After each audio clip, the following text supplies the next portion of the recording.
I wanted to circle back to this girl, this young girl, Amari Krite, who collapses and dies on the basketball field.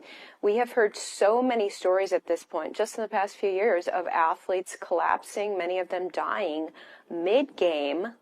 What is going on? People want to know if these vaccines are associated. Do you have any information on this?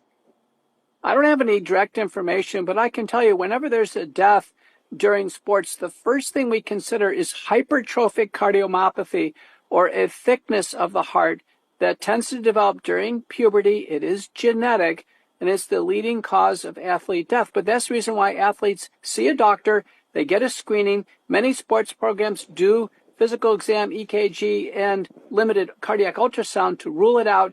Now the sports programs in general have very good safety records because hypertrophic cardiomyopathy is known ahead of time and excluded or managed.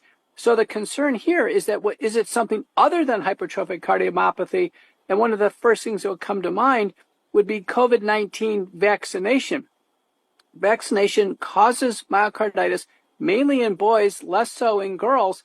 But a recent paper by Holscher and colleagues, and I'm the senior author, found that the COVID vaccine myocarditis is fatal, and most people don't get a chance to have an MRI or get the diagnosis made ahead of time. The first presentation could be like this: sudden cardiac death on the basketball court. Oh my gosh, that's scary. You're saying it's fatal, but do other people recover? The vast majority recover. In a very large series in the British Medical Journal, Open, what's been described is a case fatality rate with myocarditis from the safety data that's less than 1% mortality. However, in the published case reports, it ranges from less than 1% to over 40%, depending on the cases and what's described. The Holscher paper described 28 all fatal cases.